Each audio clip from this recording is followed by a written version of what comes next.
All right, so I think with that, we can jump fully into our panel. Thanks for your patience with us. All right, so now, Annick, you've done a lot of research on the recycled materials industry. Can you walk us through, what you found in terms of how people respond to our industry and what the research says? Absolutely.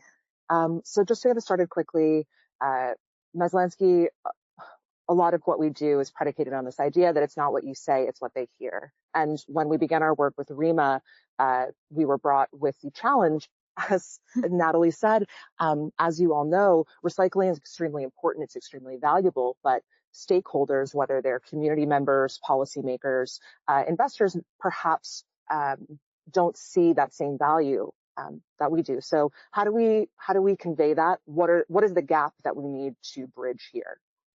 So the good news is when you ask, how do you feel about the recycling industry? Most people do view it positively. So that's not necessarily where the gap is.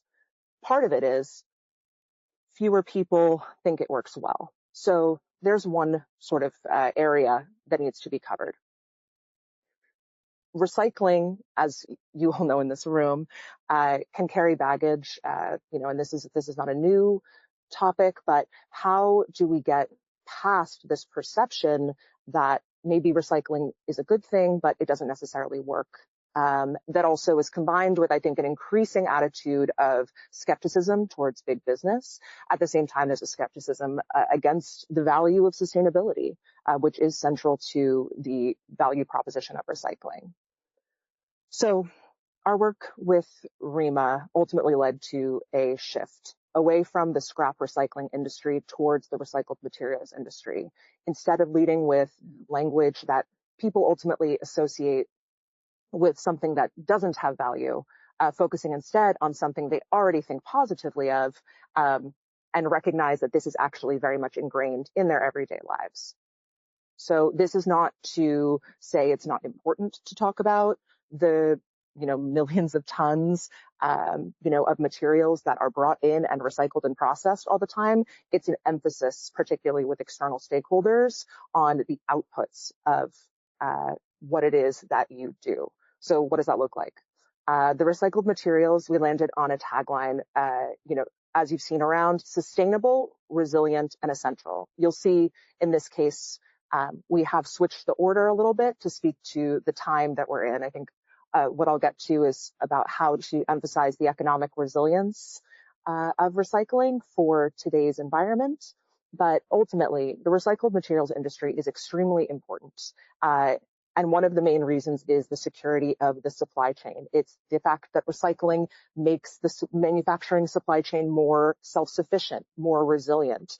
It reduces dependence. It bolsters economic growth. At the same time, the economic value of recycling is intrinsically intertwined with the sustainability, the fact that it's a renewable resource.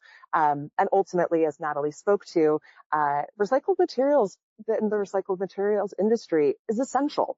The America is Made with Recycled Materials campaign came from the language strategy our team put together and ultimately speaks to how everyday items like the metal in your car, the plastic in your water bottle, and the essential infrastructure is ultimately what recycled materials, why they're so important. And this, from a language standpoint, we compared with, say, talking about, commodities, feedstock. Of course, there's a time and place for speaking about the technical components of recycling, but when you get down to it, conveying on a personal, tangible level, in an everyday way, people who might think of recycling as something abstract, maybe they conceive of something that doesn't work, but when you present with them these very important everyday materials they use in their lives, it proves for you how intrinsic and essential recycled materials are. So again, speaking from inputs to outputs, reinforcing again, instead of feedstock, it's everyday items and essential infrastructure. And then also a shift in talking about the waste, emphasis on the waste stream, although that also has a point, has its place, to an emphasis on the supply chain, which recycling makes sustainable and secure. So where does that come to? And I'm very excited to hear. I think my other two panelists here will help flesh these out and bring these to life in their stories. But the recycled materials industry, it's also really important to address some of the skepticism about the industry, this continuous innovation, and this idea that you're acknowledging that there's work to be done, but you're partnering with stakeholders to do it. I think always working to grow more efficiently, and ultimately that work is rooted in individuals and communities. And that storytelling, which the panelists will get to afterwards, is so vital, again, to make tangible what it is that recycling does. And that's also partnering with brands and companies to show how your impact is exponential, ultimately. Again, showing that you're an acknowledgement of that, humble enough that you can't do it alone, but ultimately that you're working together is what works. And when you say things like that, you avoid also this challenge that can come in sustainability, where you see perhaps the onus, I think especially relevant within recycling, that the onus is being put on the consumer. It's not being put on the consumer. It's something that we are all working towards together. I think I want to address as well, a lot of the work we did in this rebrand involved around the supply chain. And I think there's actually never been a better time to talk about it right now in this political environment. Part of what we're talking about is, I think the recycled materials industry shares the goal of a strong manufacturing industry in the United States. And so that makes recycled materials vital to maintaining the health of the manufacturing industry. It's that resilience, ultimately, from a language standpoint, that resonates with people. It's that local and self-sufficient way that recycled materials serve as that important supply for domestic manufacturers.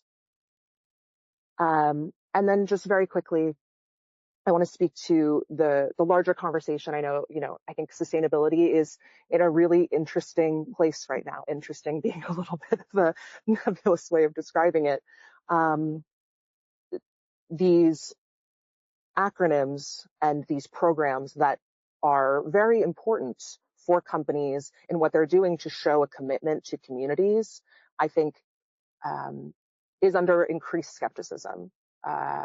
And I think that when we did the research, what we saw with consumers is when you look behind the acronyms, how do people actually feel about what it is that these companies are doing and what that means? 79% say companies that are environmentally responsible are more likely to succeed. 96% say companies that take care of their employees are more likely to succeed. And companies that hold their leaders accountable are also more likely to succeed, that governance component. So what does that mean? I think we're also seeing that was at the consumer level, at the investor level as well. Responsible business, sustainable business, they're both very popular. So where is this disconnect that's happening here between a pushback against ESG and the fact that these ideas remain extremely popular? And I think our recommendation as a language strategy firm, and what we found from the data we've been doing across clients and across brands, is really emphasizing responsible business, getting to the core ultimately of what it is that you're doing and communicating your commitment to your community and to your customers. I think that addresses a lot of skepticism, I think, across the political spectrum about business. While sustainability is popular, ultimately responsible business is a term that speaks across the spectrum. And I think too, this is again with consumers. When you talk to them, I think our recommendation and our guidance as a language strategy firm is the things that you're doing as part of your ESG protocols, as part of your sustainability work, are more important than ever. It's when you're considering your stakeholders and who you're talking to. And of course, as my fellow panelists mentioned, this is something depends on certain audiences, but overall it's at M&P, it's about being plain spoken, plausible, and personable. And when you describe what it is that you're doing in simple, straightforward terms, and you can communicate your efforts, all of the efforts that you're doing in that way. It helps cut through and avoid the distraction, I think, that some of these terms right now are causing. It's getting to the root of what it is that you're doing and why, because ultimately that's what I would say consumers want to see. That's what policy members, are taking into account.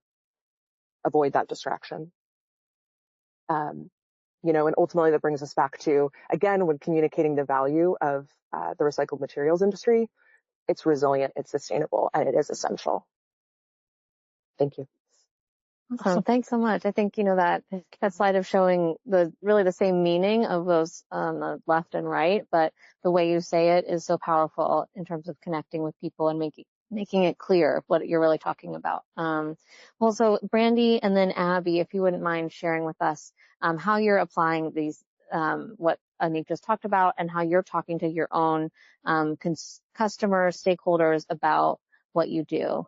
Yeah, absolutely. I want to know, how many of you are in regions or in territories where there are storms or there have been power outages of some kind? Just raise your hand. I know I'm in Texas. I've experienced them. Okay. So this will make sense in terms of talking about the audience. I was at a utility conference. I was speaking at a utility conference last week. And I was asked to come and talk about the intersection of recycling and sustainability. And what I quickly learned in terms of adapting language is, while just about most people in this audience had sustainability teams, the language that was being used in utility now is resilience.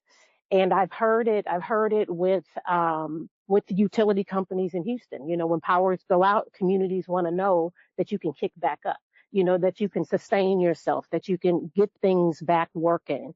And so I recognize that language shift, and I begin to think about even how we talk about recycling tying into sustainability, but also tying into resilience. Other things that we look to do is, even though this audience of 400 people believed in recycling, as Annick said, and they knew that the metal that they were recovering from power lines or from their pole lines, et cetera, were recyclable, it was hard for them to connect the dots as to what the impact of that copper wire, that aluminum wire, that steel wire was to their sustainability efforts. And so I pulled a video off of TikTok. It was a company called Cast Lodge, where they're making steel pots of cast iron. And in this process, they actually showed what happens. And in my case, I mentioned, if you walk in, I focus more on the metal side. What happens with recycled steel, and how this recycled steel can then be used for an everyday product, like a pot that you cook out of. So I went on to ask folks, I said, how many of you guys cook? And I didn't raise my hand very high, but a lot of people did raise their hand very high, and they could relate to that. They could really relate to the fact that, hey, the steel that I'm recycling is very much going full loop or circular, or it's resilient, and it's being used for something that my household use every day. You might be saying, well, Brandi, why are you telling us this? Because I think that is a simple example of how we can talk to our community, how we can talk to people about, and Annick said it, and it can sound like wonk, wonk, but she said output. She said, focus on the output. The output is the pot. The output is the bridge. The output is the wire line. The output is the rubber that's on the playground, and so I think we have an opportunity within the industry to tell our stories and to share what we do to people, to communities, to our customers, to political leaders in ways that make sense to them, that helps them move away from the gray letters and say, hey, this really is resilience. This really is sustainable. This really is essential. So anyway, I wanted just to share that we all have an opportunity to connect those dots and help folks see what the impact of that is. Let me go to a couple of slides that I had here. I might need help. Where did you push? Okay.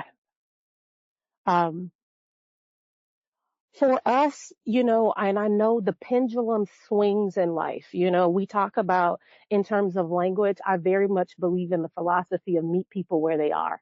So if I'm talking to the community, the message is one thing. If I'm talking to legislators, I might focus on other elements. But I think just like us, we all have to know who we're talking to and what the message is and how economic growth or sustainability ties to the person that we're looking at. So for us, what this is just showing that in the community, that we live, we do business in, the cities that we serve, communities, and even some of our local community leaders, whether that be city council members, they care about the economic impact, the jobs that we create, the tonnage that we export, et cetera.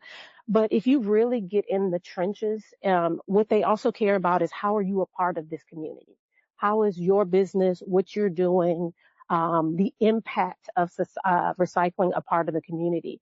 And what we do is not rocket science. It's not rocket science. Anybody can take it and implement it, and you're probably already doing it in your communities. And for us, it looks like telling the story of recycling, sustainability, the resilience impact through a community lens. So whether that be giving school tours to the schools that are in a 1 to 2 mile radius, and then they promote about the impact of the business or the recycling facility in their community, that's positive. Whether it's participating in a back to school drive, or partnering with a city councilwoman to do a recycling lights drive, or funding a school so that they can have access to STEM, science, technology, engineering, and math education. That is all, it's a business imperative. And you say, why is it a business imperative? Having been involved in this trade association and organization for 12 years, when we go talk to legislators, whether that be in our cities or on Capitol Hill, they want to know about the economic impact, but they also want to know what we're doing in the community. And so I think for all of us, just being embedded, it both has an economic impact and an environmental impact. So that's one of the things that I wanted to share that I think can be a great tie back to actually helping people to understand and priming them to listen to the impacts that your businesses or your organizations are having. I said, one of the things that I put in here is, again, it's just knowing our audience. For us, our local community wanted to understand recycling and sustainability better. Like I said, the way we were able to do that, we've been partnered with a high school, private high school in Houston, they created for themselves a mini smelter. They created a mini smelter. And so we provided recycled material for them so that they can melt it down themselves and start to actually scientifically understand what the impact and how metal in this case could become circular. Outside of the community, some things that we're doing to our targeted audience, to our customers, whether that be the automotive industry, utility, manufacturing. And this is a washed down version. But for those that are still trying to link and connect sustainability metrics to recycling, we're actually taking metrics that matter to them, whether that, 2 years ago, we had some customers that cared about Scope 3 and carbon emissions. We have some that want to track their waste diversion footprint. We have some that want to track, the impact on using less new material and using more recycled material. And so we have created and we just customize reports for our customers so that they can see, we can take, hey, you recycled, 2 million pounds of material. Here is the impact of it, right? And so this gives us an opportunity to now speak about data. Again, it's knowing who the audience is. Some people want data, some people want the story, some people want both. I think it's important that we all recognize who are we talking to, and what information do we need to provide. And so that's just a little bit. I definitely have more to share. What I would leave you with kind of as I wrap up here, and even as we look at the topic of having a growth impact, business growth impact, and how our storytelling impacts it, I would encourage each of us to dive into kind of a series of steps. Is who are we talking to? Who are we talking to? Who do we need to be talking to, that we're not already talking to? And I mean one-on-one. I mean with your business to the community, with you to legislators, with you to your customers, whoever it is. The other second question that I would say is what's important to them? We always, if we're doing business deals, we say, what's the WIFM? What's in it for me? So what's important to the person? And then how do we integrate or tie the value that we bring as recyclers in this industry to what they care about? And not just talk about how cool we are or the equipment that we have and how cool the equipment is and, what type of motors that we have on things, but really what is the impact of what we're doing and our partnership with them to their business. So that's where I would kind of wrap this piece up. Awesome. Thanks so much. And I love that story about the, utility audience and connecting it to cooking equipment because it reminds me of the opening session. Jesse Cole, if you got to go see that, he talked about how, there's B2C and there's B2B, but at the end of the day, it's really like H to H, it's person to person. Yeah. So even in these different audiences, in a utility space, you were able to make a connection that's very much about people's personal lives. Yes. So I love that idea. Would you mind sharing, Abbie, how this looks at Casella? How are you talking in terms of the narrative and the numbers about what you do and why it matters? Absolutely. And I love that we're, in different corners of the country, but there's so much that resonates and overlaps in the way that we're approaching these messages. So I wanted to talk a little bit today about the work that we're doing to invest in building our, public trust and confidence in the recycling services that we provide. We take a lot of pride in the services that we're putting out there in the world, but I think what we're finding is that we live in a time that's a little bit cynical. We spend time looking at our screens and kind of get trained to question everything and be skeptical. And so, as we saw in Annick's slide, most people like recycling and they want to know that it works. So we've already got a leg up there, but what we find is we need to arm them with the facts and the information that almost give them permission to take pride in the services that we're executing together, really, right? Because when we can't recycle by ourselves, our customers can't recycle by ourselves. It's really that partnership that allows this to happen. And it's something we can all be proud of, and we need to help our customers see that. So to bring that along, we try to answer 3 questions. I'm stealing a little bit from Simon Sinek, if you know his work, but like to start with why. So just reiterate with everyone why recycling matters, why we recycle. And then you want to dive next into how it works. We think our customers really are curious and want to know, how does recycling works? And then last, we want to ask the question, okay, what do you need me to do? And I think that's where it gets real clean and simple. But you have to go through those steps to really get people into that place of trust and confidence. So I'm going to walk through each of those. And it was hard. I just picked a couple examples of ways that we're conveying this message. I think we know that there's no silver bullet, as they say. There's no one message that's going to resonate with every single person. There's no one way to convey that. So I kind of think of this as we're sprinkling the seeds. We're sprinkling the seeds of confidence in recycling and pride in recycling. So one of the ways that we convey why we recycle, why customers should recycle, we like to talk about the environmental benefits. We like to talk about conserving resources, engaging with your community, investing in your community, creating jobs. All these things are the reasons why we recycle. So one example, we provide this green grid report to our customers. It shows how many tons of material we recycled together this year, and then converts that into a few useful stats. So we're providing that kind of mix of visuals and quantitative data. We're willing to put numbers on the page to this. We really believe in this. And that's just one of those seeds in the ground to show the trust and grow the trust. Another example at the other end of the spectrum that I really like, is more storytelling. So we have a campaign running right now called The Power of Hard Work. Like probably everyone in this room, we are working hard to build the team and fill the seats so that we can do the work we need to do. So this is first and foremost a recruiting campaign and a recruiting video, but it also does double duty because everyone that sees this who maybe isn't in the job market is being reminded that, hey, those Casella folks are doing good, hard work. They're providing jobs in our community to the young men and women who are looking for jobs.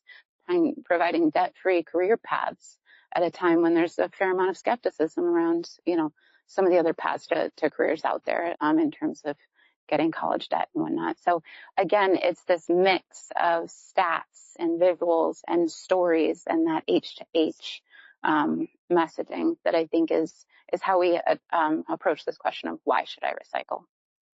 I think it's not a visual, but I think the folks who do this story best will also be like, hey guys, look down at the floor, look at this carpet, that's got recycled plastic in it. Look at the can in your hand. 2 months ago, that was probably in a recycling facility somewhere, right? So that kind of messaging, I think, is really authentic and what we want to encourage. So as I said, we planted the seeds of why. Now we need to show people the how. And I think this is, for a lot of us, this is our favorite part because we just kind of freaking love how cool it is, the work we do, right? So this can be really fun. People are inherently curious about how recycling works.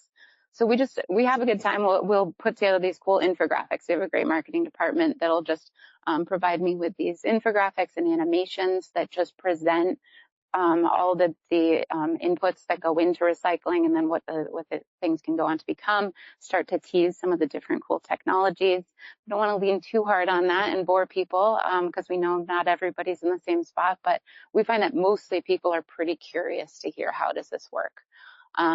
And then to complement that, videos are your best friend here. We all would love to be able to bring all of our millions of customers through our facilities because I think that's like the moment that people really get it, it clicks. We can't do that. Our operations teams would not be excited if I tried to bring everybody through. So these videos are our next best thing, and they really can be a very effective tool to help you engage with your different audiences and make them feel like they've had a chance to really see behind the curtain of what goes on. And I think the cool thing about a video is, yes, you can post it on social media, you can have it on YouTube, do all the things that our marketing and communications teams do.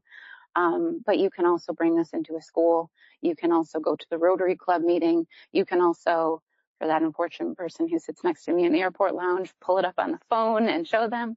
These videos can really go with you anywhere. And it's a chance to kind of bring that tour experience to each person. So now we've planted the seeds of why, we've planted some seeds of how it actually gets done. We've introduced them to the visual of people involved in the process. We've excited them about the technology. Now we can get into the nuts and bolts of, okay, what do you need me to do? And now's the time to kind of step back, set your flowery language aside and just get real clean and simple. We want pictures. We want visuals. We want a yes. We want to know, does it go in the bin? Does it not go into the bin? You sort of flip it. So give them the clear yes or no answer. And then if they want to know more, they can start digging back in from the other direction. But I think we do try to flip the tone a little bit once we get to this part of the conversation, because now people just want to know quickly what goes in that bin. We also provide, modern times where we're meeting people where they are. So yes, you're going to see our posters, you're going to see our fridge magnets, you're going to see that, but you're also going to see an app that you can put on your phone and do the little search, just my plastic egg carton go in here, whatever the question is on their minds, they can quickly grab the answer. So, it gets to that point of arming people with the information, meeting them where they are, and giving them the answers. So that's really, that's what we're doing. We want to build trust. We want to give people permission to trust and have confidence in recycling. We're going to do that with our messaging around why should I recycle? How does it work? What do you need me to do? And then all of that is going to give them the ability and the confidence to then really take pride in this important recycling work that we're all doing together. Awesome. Thanks, Abbie. I love how you broke that down into, needing to, a lot of people come just to this, especially in residential recycling of, well, what's a recyclable and what's not. But until you start with the why and the how, a lot of this what doesn't make sense, to folks. And so I appreciate how you walked through that. So you each brought up the importance of, communicating to the audience that you're in front of, and needing to be aware of what they care about, speak to them in different ways, but kind of practically day to day, who are your key audiences? Who are you trying to reach? And is there anything that any new audiences that you're trying to reach that you haven't yet? What are you focusing on at Maslansky? And then we can go to Brandi and Abbie. I mean, within our scope at Maslansky, we're working across a number of different audiences at any given time. So we really have to be nimble to understand what it is that really motivates each person. I think in our work with the ReMA team, it's helping create, I think what we've done is help create a structure that can then be refined and specialized depending on the audience that's appropriate. So whether that's working on a press release, whether that is, guiding and consulting on the America is Made with Recycled Materials campaign. I think for us, it's important to sort of have these guiding principles that then you can use to speak to whoever it is in a way that resonates most with them. Yeah, I like it. I think so. We're communicating with a few different audiences. So just from a business standpoint, I'm communicating, and my team is communicating business to customer, business to business, and even business to government. And so I'll just kind of quickly take each one of those because the message or narratives may change a little bit. I think the business to customer route, I usually share when I'm talking with customers and folks are challenging on the way recycling streams are working. ReMA had put out some statistics, and there's a video out a couple years ago to show the breakdown of what percentage of recyclables are residential versus what percentage of recyclables are industrial. And the ratio was 30 to 70%, 70% industrial, 30% residential. Oftentimes when we're talking to B2C or business to customers, we follow the same map that Abbie just laid out. Why do you want to do this? How do you do it? And then what do you do? And then we educate in the process. Did you know that residential recycling was only 30% of what happens to the recycling stream versus 70? And I find that people's eyeballs kind of light up. From the business to business, I really think that this is where I love to play in this space because I think recycling is and can be a business imperative. I mentioned that I just left this utility conference last week, and if I listened to them, and when I listened to them, their pain points were around their supply chain. They wanted to know that they had a resilient supply chain. Their pain points were around cost savings. They wanted to make sure that they had cost savings. So the way that I was able to talk about that, I was like, well, through your recycling programs or your metal recycling, you realize that it's a revenue generator or it's a cost savings for you because you're making money for it, or you either taking that revenue and applying it to your bottom line, i.e. a cost savings. And their eyes lit up. They were like, yeah, it absolutely is. When we're able to, again, I went back to it, take their tonnage of recycled material and even break that down by commodity and then link that back to the goals that they have. Again, it's speaking their language. I find that from the business to business, as long as you can address the business imperative, you can go back and you can pull companies' personal social responsibility reports, sustainability reports. You can understand their 401, they're not 401k, but their K9 reports and understand what's important to business. I think that it better positions us to be able to speak business to business. Business to government, I think the language, so there is the legislator and then there's doing business. I mean, there are city officials, state officials, and what does that conversation look like? And then there's also doing business with the government. I think from the lens of talking to city officials versus federal legislators, I think it's having stories.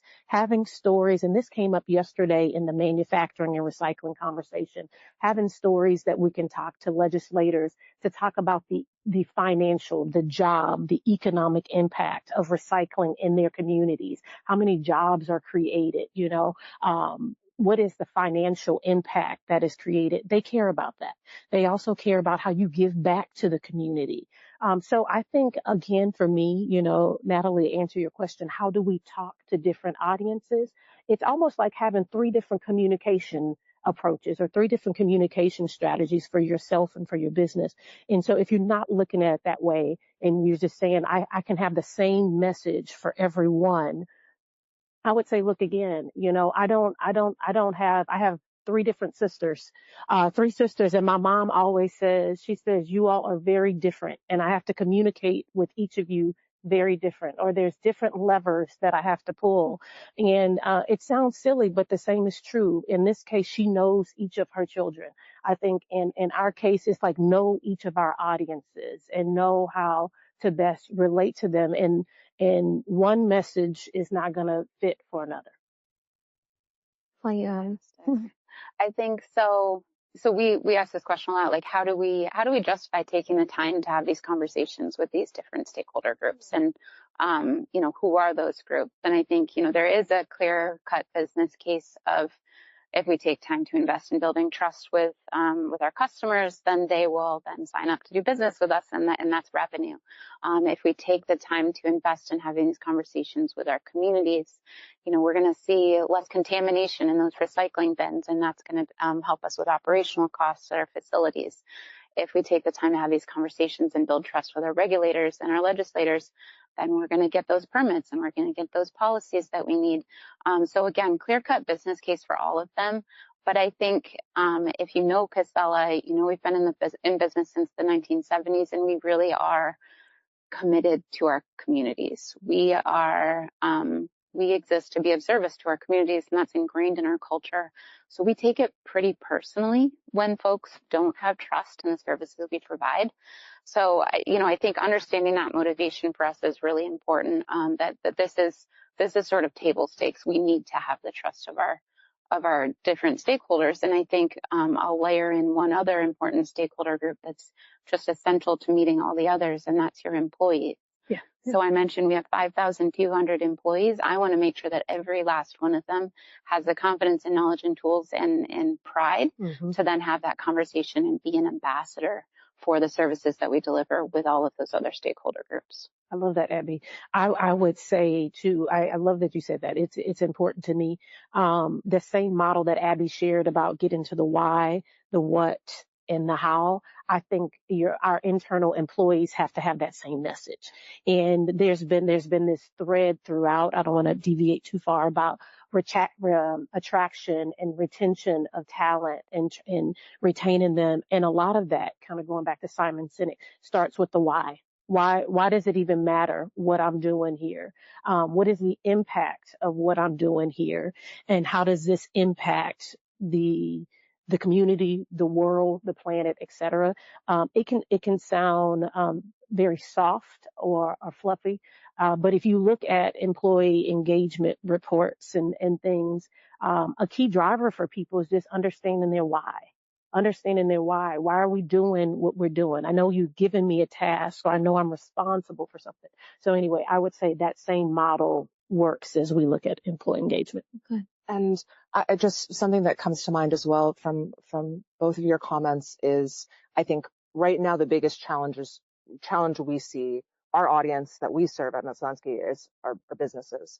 And I think right now they're afraid. I think there's a lot of fear, there's a lot of trepidation about communicating that why, because there's a fear of, am I going to be triggering or distracting someone from ultimately them hearing what it is I'm trying to say and conveying that value. And so I just want to say, I think it's so important to be, as a company, to be confident in what it is that you offer, and then who you are. And then once you have that, then being able to take that and say, here is how I can relate to your problem, and relating it there. But it starts with having kind of a confident message of what it is and standing in your truth of who you are as a company, not running away from, I think, sustainability or those benefits that, these companies provide. Right. And I think it's really important that you both brought up employees, because, we don't want to take for granted that our own employees know the why, or we are armed with the tools and the messages that they can really empower them to be effective ambassadors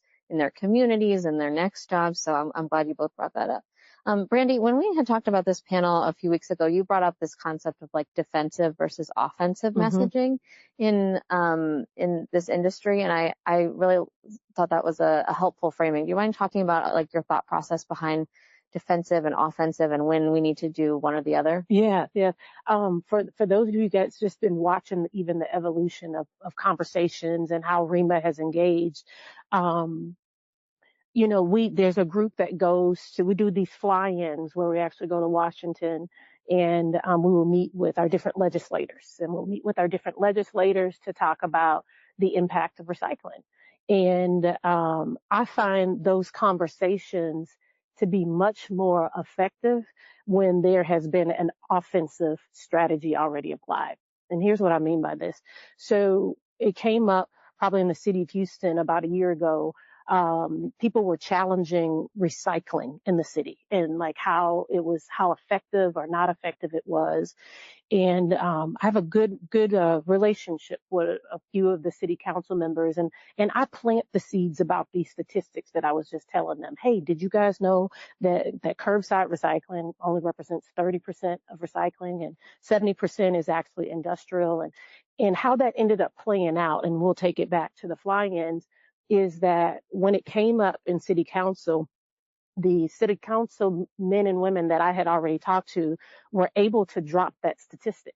It's like I had kind of armed them to say, well, let's talk about kind of how effective this is or isn't. And, let's talk about the impact that this really has.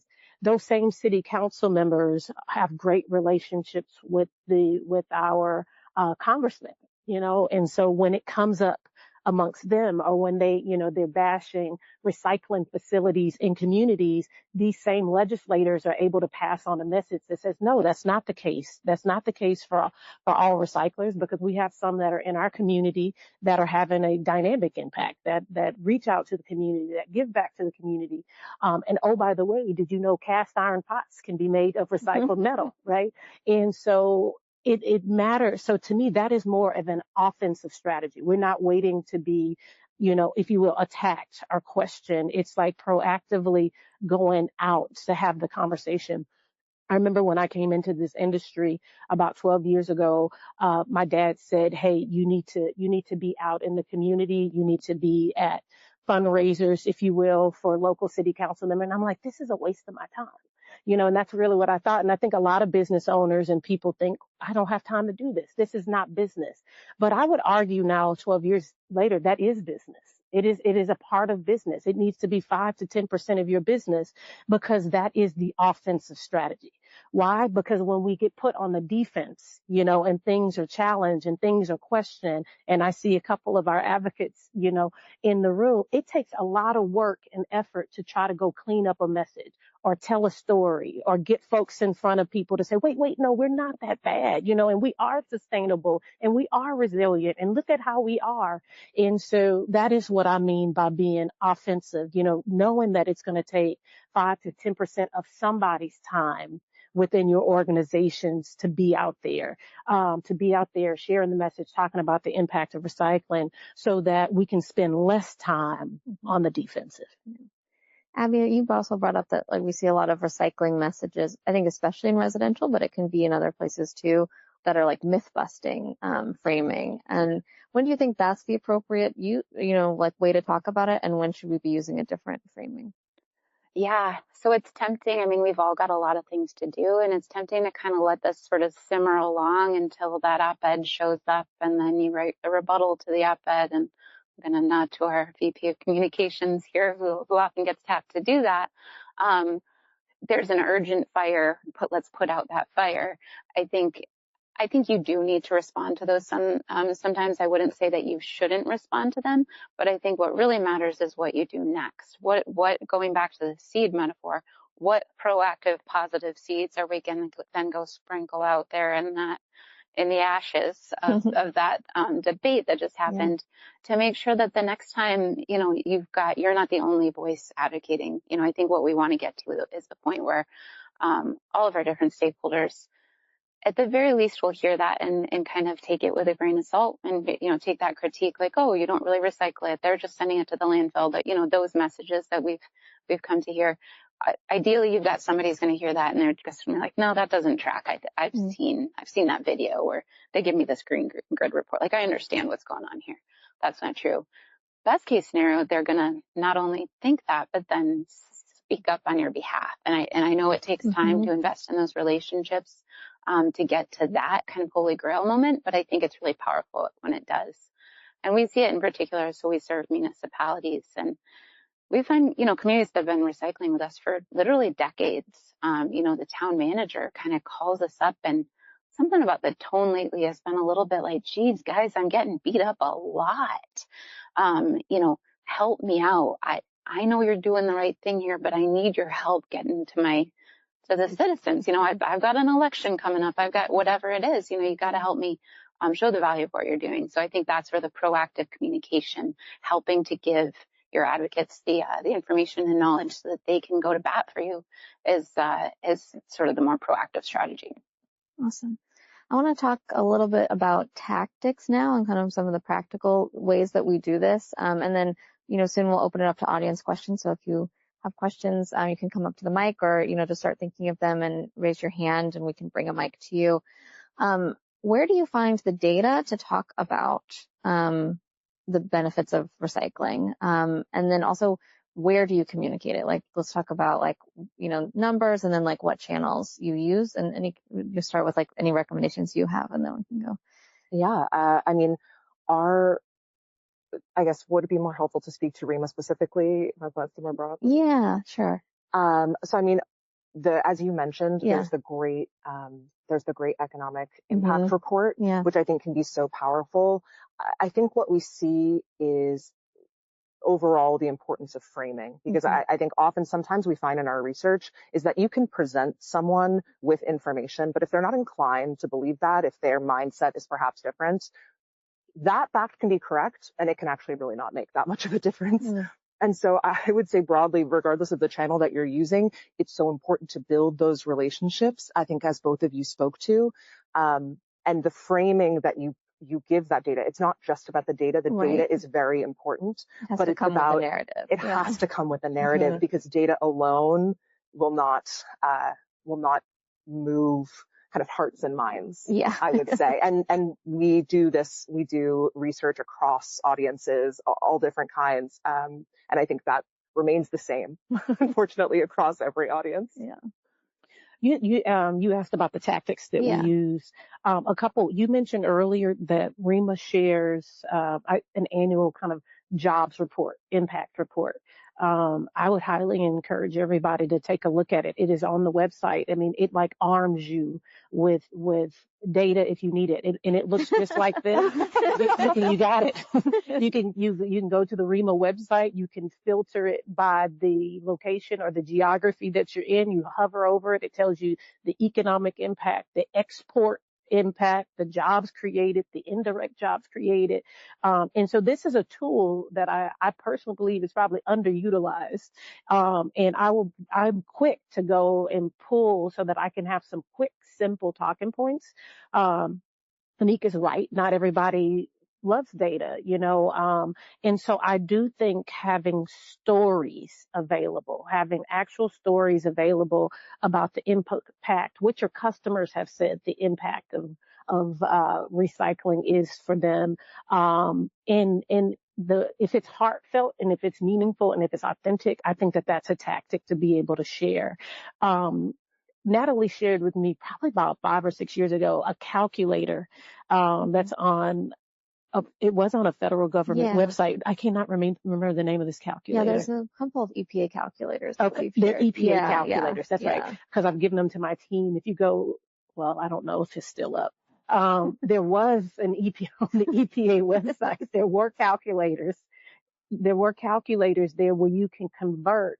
You could deconstruct volume of certain materials into the impact of certain sustainability metrics. So you can pretty much take tonnage, whatever space that you're in, and deconstruct it, into the impact of certain metrics and variables.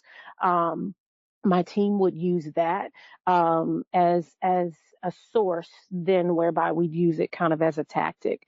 And then the last thing I would say is taking all of that, whether that be story or data points, and it's a little redundant, but everybody hears things different ways. And some of your strongest advocates, for you or your business, et cetera, I would make sure that they're armed with it and make sure that it's simple. It's like a sound bites. You want to make sure that we're able to share sound bites of that 30-70% that I shared with you about, we create, 125 jobs in this community. The economic impact is X billion of dollars.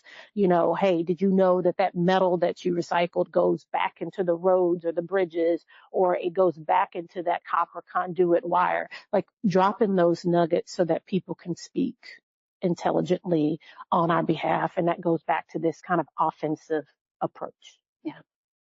I think all of this, yes, right? So I think you need to start with those recognized sources of data like the EPA databases and things like that, the ReMA resources. But the key is to drill down and make it relevant to whoever you're talking about. So, for example, we'll take those factors and get our Excel out and whittle it down to get to what's our impact in this state? How many tons do we recover in Massachusetts? What's the environmental benefit of that? What's the jobs benefit? Have that at the ready for when we're talking to a Massachusetts stakeholder. And then drill down even further, take those same factors, apply them for a given customer, put together a nice case study of a customer that you can then show to others in their industry. I think that's how you use the stats, use the tools, but make them relevant to whoever you're talking to. Something we hadn't talked about, and I don't know why. It's also using social media. We do it all the time, and it's just kind of normal now. But using social media as an outlet, we have this whole "Did you know" campaign, and did you know kind of goes back to the why, the how, the what, but back to kind of meeting people where they are. Creating videos, of "Did you know." I think also is a tactic that goes a long way. I was going to say, just the America's Made with Recycled Materials campaign did exactly that. It was leveraging not just social media, but out of home advertising, really creating nuggets out of these data points that were most relevant to people situationally as they were engaging with them. It's the amount of recycled materials in a car, in a bus, on a road, to really make it tangible for people, but it needs to be packaged again in a way that meets them where they are. Quite literally in that case. Yeah. I think what I'm hearing from all of you is just the importance of, having a proactive strategy. So you have advocates, you have ambassadors, you have people who will ask you for the numbers, and then you have to be ready for those numbers that are easy to remember, relevant to the person, so specific, like you were mentioning, Abbie, and easy to share out. So I think we had one question in the audience. Did you want to? And then we'll ask a wrap-up question as well.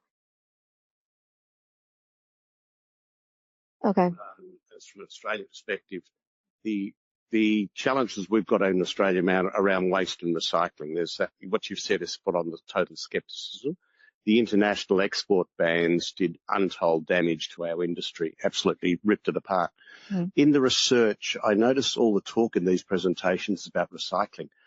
We've changed the narrative to resources as inputs, not secondary, not commodities, not, making them a different grade, but as a resources for recycling or for resources for supply chain. Did that come up? And that was really to break away from that whole skepticism on recycling. Has that come up in the research in terms of the community? Do they connect resources, not using the secondary, because they'll look at it and say, what's wrong with the primary, but did that come up in the research? And because I haven't heard anyone talk about that. You sort of talk recycling, but you don't talk resources as supply chain. Good question. Interesting. That's probably.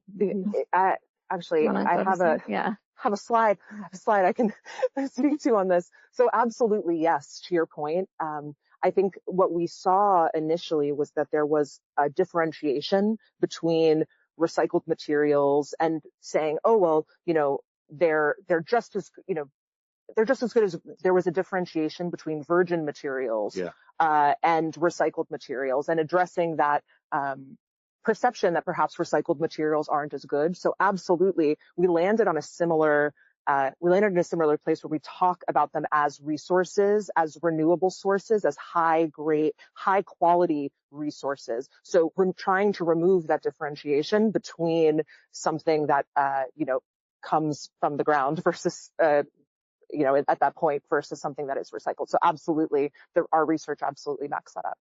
Thanks. Yeah. Do we have other questions from the audience? All right, well, I have a few more, so I'm going to ask them while we have our panelists up here, so you can hear a little more from their expertise. But feel free to, if you have questions, raise your hand. We only have 10 or so minutes left, so we can grab them. I think part of how people interact with us, we talked about channels and social media, and people are seeing our messages, but they also see our facilities, our trucks, our yards. How do you use that like physical presence in a community to share this message? And is there any lessons you've learned in that kind of physical infrastructure piece? I have to tell you, again, when I entered into the industry and I was just new to the industry, that kind of had been in corporate, I was last with the Walt Disney Company. And so I tell folks I went from pixie dust to real dust, and I have not looked back. But what I learned from that experience was the power of brand and the power of, regardless of how you feel about it, just kind of a look and an appearance that mattered to people. And I remember walking around. I didn't work for the parks or resorts. I worked for the interactive and consumer products division. But when I would go, and I'm going to draw the parallel back to where we are, but I would go around the park, and if there was trash there, I would pick it up because I knew the why of the brand. There was a pride in like, that should not be right there. Fast forward to our recycling facility. It is, for some people, it might sound superficial, but it's important to me that our containers are constantly painted. They don't look like raggedy boxes, that logos are clear, that we have landscaping around our facility, that, our team has zones that they clean outside of the facility. And it's not like, oh, that's not ours, because we know that at the end of the day, when somebody drives by, they're not thinking, oh, that's the city's property, or they're thinking that is South Post Oak Recycling Center, either with a raggedy container or a well-polished container. I've had my ops team said, oh, well, it's just going to sit in the back of their operation. I said, that does not represent our brand. That you need to paint it. It needs to be painted, everything. And so it sounds, again, for some, it sounds very superficial, but it doesn't. It's just, to me, it's a reflection of me. It's a reflection of us. It's a reflection of our industry to represent well. And so I know everybody's in different boats and different positions, and finances are different. It's our personal belief, though, that, how we show up matters. Yeah. So this is an interesting one. I think we recognize what a great asset that is to have physical resources in every single community. Like our customers walk past in their sidewalk every single day, that's a great privilege. And we've really got a leg up, I think, on other service providers and product companies even. But we really value it, and we're very careful with it. So I think there could be a temptation to be like, oh, let's do a campaign about this, and let's put stickers on all the bins and all the, placards on all the trucks. And we certainly have, we get excited about our messages and we want to put them everywhere, but I think we're careful about it. So I think if you see something other than the Casella logo on our truck, it's going to be always hiring great people. It's going to be a recruiting and jobs message, or it's going to be slow down to get around, which is a safety message. I think first and foremost, we want to protect that we paint our cans, we have nice looking containers, nice looking trucks, take pride in it. And I think we want the primary message always to be that Casella takes pride in the community. And we take that seriously. We're not going to muss that up with a million complicated messages. So I guess we're a little more conservative and reserved on how we use that, and not complicating the message of what we provide. But if you're taking care of it and you're looking to show the pride that you take in your equipment, I think even those messages, it may not be a message that they take in consciously, right, but maybe taking it in subconsciously, that this is an industry, this is a company that takes care of its community. Yeah. And speaking to that trust and credibility as well, because that's, I think, very much, both of you gave examples of it. You can say what you're doing in the community, but it's how you show up ultimately. So, yeah. So how about any lessons learned, any campaigns you tried, messages that you tried, audiences you tried to reach where it didn't work out as you wanted to, or you just learned something surprising from something that you maybe you did I think you mentioned, Abbie, your Power of Hard Work campaign was intended to recruit people, but I think you've learned that it has another impact. You want to maybe talk about that or any other lessons learned that have come up? Sure. Yeah. And I touched on it, but I think it's worth diving into. So the Power of Hard Work is, as I said, a recruiting campaign.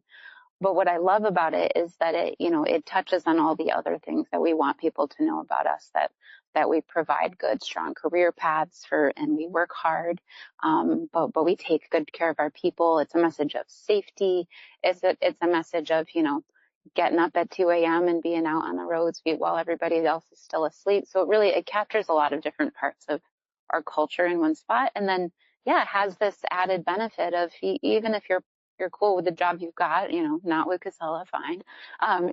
You understand that we're investing in the community and that we're providing opportunities at a time that maybe opportunities feel a little few and far between. Mm-hmm. I think from some things that we have learned, even from a social media lens, is that we have to be multidimensional in terms of messaging. We can't be one-dimensional. What do I mean by that is you can't just message your only messages, and my only messages shouldn't be just about our product or our service.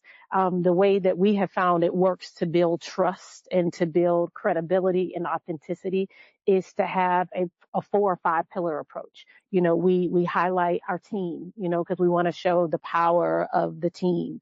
We talk about the community.